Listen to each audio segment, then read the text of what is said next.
자, 연습 문제 13.1을 우리 함께 풀어보도록 하겠습니다. 몇 방법을 이용해서 행렬에 대한 최대 고유값과 그에 해당하는 고유 벡터를 구해라. 네, 몇 방법을 이용해서 한번 구해보도록 하겠습니다. 우선 언제나 그랬듯이 저희가 제목을 적어주고 그 다음에 clear, close all, CLC를 해줍니다. 그래서 우리 이전에 만들어졌던 이 값들을 다 없애줄 수가 있습니다.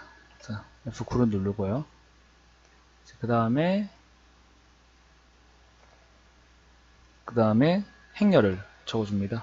자, 여기서 보았던 람다는 이제 고유값 구하기 위해서 람다로 표현을 해준 거고요. 원래는 람다가 없는 상태로 행렬이 만들어지겠죠. 이렇게 해서 F9를 누르면 A가 만들어졌습니다. 그리고 이제 저희가 초기값을 어떻게 할 거냐, 그거를 이제 시작할 값을 넣어줍니다. 저희는 111로 이제 초기값을 시작해 보도록 하겠습니다. 우선 포문을 돌리기 전에 우리는 i가 1에서부터 한번 시작해 보도록 하겠습니다. 자, i가 1에서 시작을 하고, 몇 방법은 어떻게 한다 그랬죠? 지금 이제 x0가 뭐냐 그러면 이제 가로로 되어 있죠. 행으로 구성이 되어 있습니다. 여기서 보시듯이 가로로 이렇게 3개가 구성이 되어 있습니다. x0를 하면, 그죠? 그렇기 때문에 우리는 세로로 쟤를 곱해줘야 됩니다. 그 행렬에 디멘전을 맞춰줘야 되겠죠. 그래서 프라임을 해줍니다. 프라임을 해주는 거는 이제 트랜스포즈라고 해서 행과 열을 바꿔주는 거라고 그랬죠. 자, 여기서 F9를 하면 이렇게 세로로 만들어지고, 얘를 A와 곱해가지고 다음에 구하는 X를 구하게 됩니다.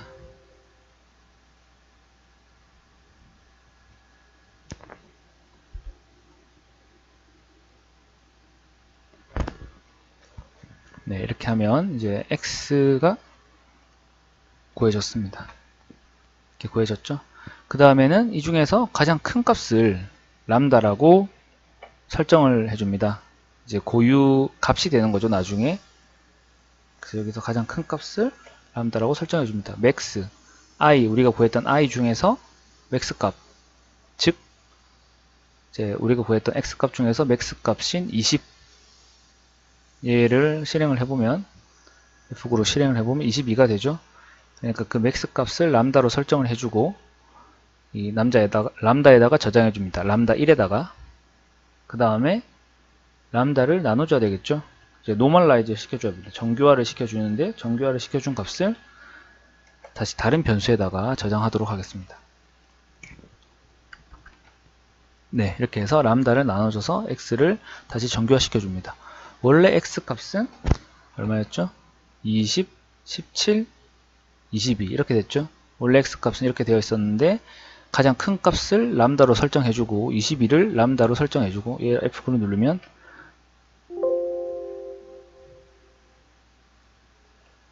네, 람다 여기서 이렇게 설정을 해주도록 하겠습니다. 실행을 해주면 이렇게 실행을 해주고요. 그 다음에 람다를 보면 람다가 22가 된 것을 확인할 수가 있고, 이 x값에서 22를 나눠주면 노멀라이저를 해주게 되는 거고, 걔네를 xx에 넣어서 이렇게 정규화를 해줬습니다. 이게 x가 되고, 이걸 22로 나눈 게 xx가 되고. 자, 이렇게 해서 첫 번째 이터레이션을 돌았습니다. 자, 그 다음에 이제 두 번째부터는 똑같은 방법을 반복하면 됩니다. 똑같은 방법을 반복하면 되는데, 이제 for문에다가 걔네들을 넣어주도록 하겠습니다. for문에다가 넣어서, for문이 이렇게 for가 없네요. 네, for를 다시 넣어서 스크립트를 형성해 줍니다.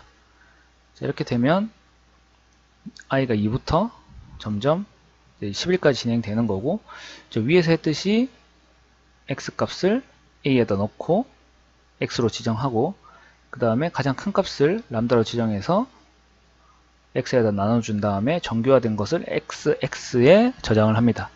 자, 그럼 이제 i가 2일 때부터 실행을 한번 해보겠습니다. 폼은 돌리기 전에, 자, i가 2라고 설정을 하고, 그 다음에 x 두 번째 것을 구하려고 합니다. 이게 땡땡 있는 거는 뭐라 그랬죠? 땡땡 있는 거는 나머지 모두를 의미하는 거죠. i가 2고 그다음에 i가 2니까 2행 두 번째 행에 열은 모든 열을 의미하는 거죠. 여기는 열이 3개 있으니까 2행에 1, 2, 3이 되겠죠. 이 콜론은 1, 2, 3을 의미합니다.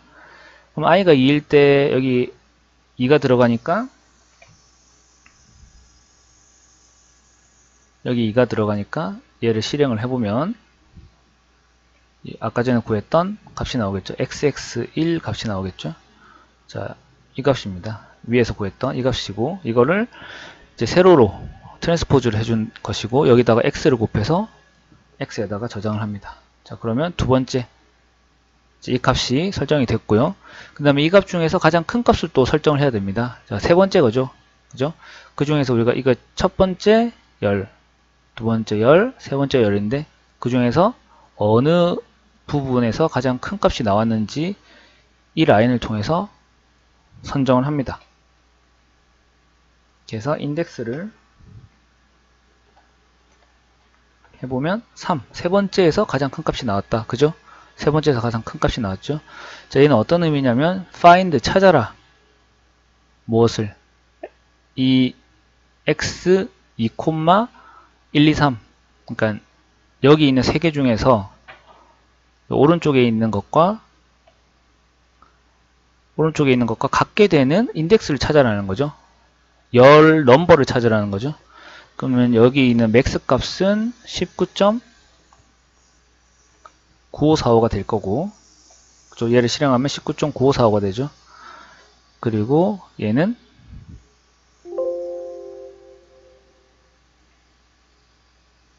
앱솔루트 값을 이렇게 두면 네, x값 중에서 절대값을 이렇게 찾은 겁니다. 자, 얘네들 중에서 맥스값, 요 세 번째 거랑 매칭되는 거에 번호를 적으란 거죠. 첫 번째 번호, 열번호, 두 번째 열번호, 세 번째 열번호. 그러니까 3이 저장이 됩니다. 세 번째에 가장 큰 값이 있었기 때문에 3이 이렇게 저장이 됩니다. 자, 그 다음에 이제 여기다가 인덱스 3이죠. 3의 값을 i가 2니까 x의 두 번째 이터레이션에서 세 번째 값을 그러니까 2행 3열 값을 저장을 하는 거죠. 람다에다가. 왜냐하면 이 값이 가장 크니까. 그렇죠? 그래서 람다의 두 번째 람다에 x 중에서 가장 큰 값이 저장이 됐습니다. 여기서도 맥스를 하는 이유는 뭐냐면 인덱스가 여러 개가 나올 수 있습니다. 맥스 값이 지금은 이제 운이 좋아서 x의 두 번째 이터레이션에서 값이 다 달랐지만 값이 만약에 이게 18, 15, 18이었으면 인덱스가 1과 3이 나오게 됩니다. 왜냐하면 이 맥스 값이랑 같은 것을 다 구하기 때문에. 그래서 이제 첫 번째 열, 세 번째 열이 만약에 되면 인덱스가 여러 개 나오기 때문에 그 중에서 하나만, 가장 큰 값만, 가장 뒤에 있는 값만 선택해주는 것입니다. 네, 이렇게 해서 다시 정교화를 실행하게 됩니다. 정교화를 똑같은 방법으로 실행을 해주고 이제 람다로 나눠주는 거죠. 이렇게 해주면 이제 두 번째 이터레이션을 했던 값이 이렇게 나오게 됩니다. 그 다음에 상대 오차를 앞에서 배웠던 것처럼 근사 상대 오차를 계산해 줍니다. 예. 네, 이렇게 해서 이런 반복법을 해서 11번을 돌려보도록 하겠습니다. 뭐 굳이 11번 돌리지 않아도 값이 충분히 수렴을 하면 11번 돌리지 않아도 됩니다. 이제 여기서는 저희가 이제 진행 과정을 한번 알아보려고 하기 때문에 이렇게 시작을 했고요. 그 다음에 이제 우리가 구했던 값을 좀 더 보기 편하게 테이블 형태로 저장을 하도록 하겠습니다. xx 11번 돌아서 xx가 x1, 2, 3가 업데이트 된 걸 의미하고 람다가 업데이트 된 거, 그 다음에 백분율 근사오차가 업데이트 된 거를 다 의미합니다. 이렇게 해서 F5를 누릅니다. F5를 누르면 실행이 안 되죠. 이거는 여기 있는 제목이 이제 점이 있으면 실행이 안 됩니다. 점을 바꾸든지 이거를 이제 점을 이제 밑에 언더바로 바꿔주면 이제 실행이 잘 되고요. 저희는 이제 그러기에는 시간이 부족하니까 이제 F9를 눌러서 하이라이트 된 부분만 실행을 하도록 하겠습니다. 자, 그럼 여기 이제 테이블에다가 값들이 저장이 되어 있고요. 이 값들을 카피해서 엑셀에 집어넣어 줍니다. 이렇게. 자, 이러면 저희가 엑셀에서 x1, 2, 3가 어떻게 업데이트가 됐는지, 한번 이터레이션 할 때마다 어떻게 업데이트가 됐는지 확인할 수가 있고, 람다 값도 어떻게 어떻게 업데이트 됐는지 확인할 수 있고, 그 한 번씩 이제 업데이트 될 때마다, 한 번씩 돌 때마다 이제 퍼센트가 얼마나 줄어드는지 확인할 수가 있습니다. 결국에는 이제 이런 값들로 거의 수렴을 하고요. 제가 볼 때는 한 이 정도 8번 정도 하면 충분히 근사오차가 0.001%로 아주 값에 근사한 정해에 근사한 값을 가지는 것을 확인할 수가 있습니다. 네, 얘네들도 한 번 더 확인을 해봐야 되겠죠. 확인하기 위해서 매틀랩에서 제공하는 이제 내장 함수를 이용해서 답을 한번 구해보도록 하겠습니다. 여기 EIG 값을 이용하면 저희가 아이겐 밸류와 아이겐 벡터를 구할 수가 있고요. 요 E는 아이겐 벡터가 되고 이 V는 아이겐 밸류가 됩니다.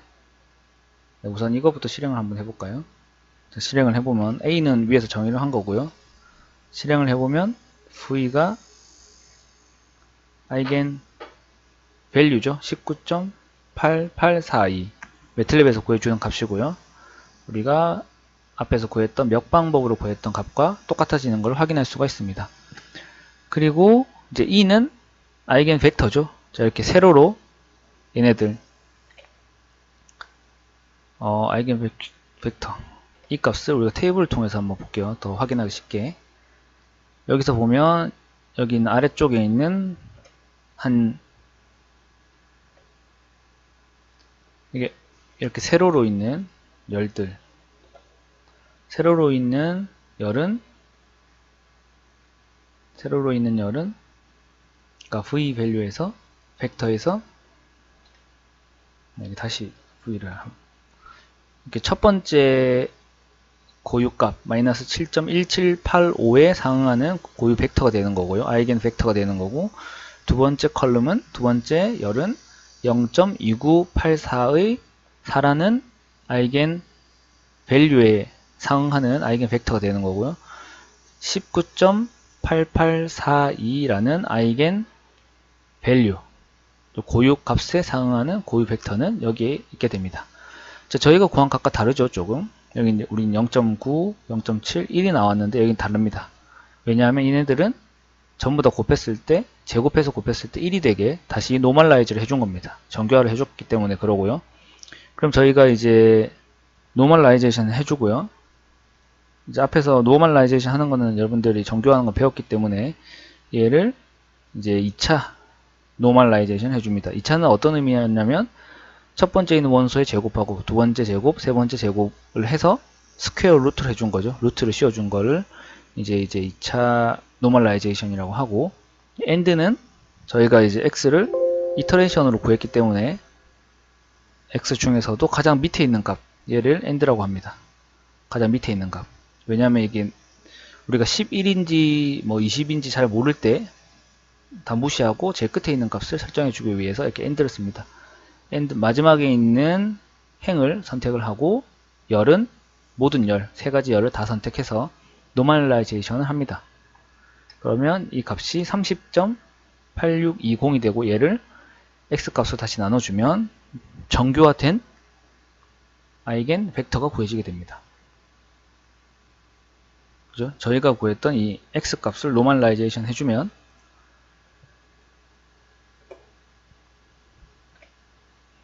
이렇게 노멀라이제이션 해주면 이런 값이 되고, 저희가 앞에서 구했던 여기 끝에 있는 이 값 있죠? 이거랑 똑같아지는 것을 확인할 수가 있습니다. 네, 이렇게 해서 몇 방법을 통해서 그 고유값과 고유 벡터를 구했고요. 그 다음에 매틀랩에서 제공하는 내장 함수 EIG를 이용해서 다시 한번 답을 확인할 수 있었습니다.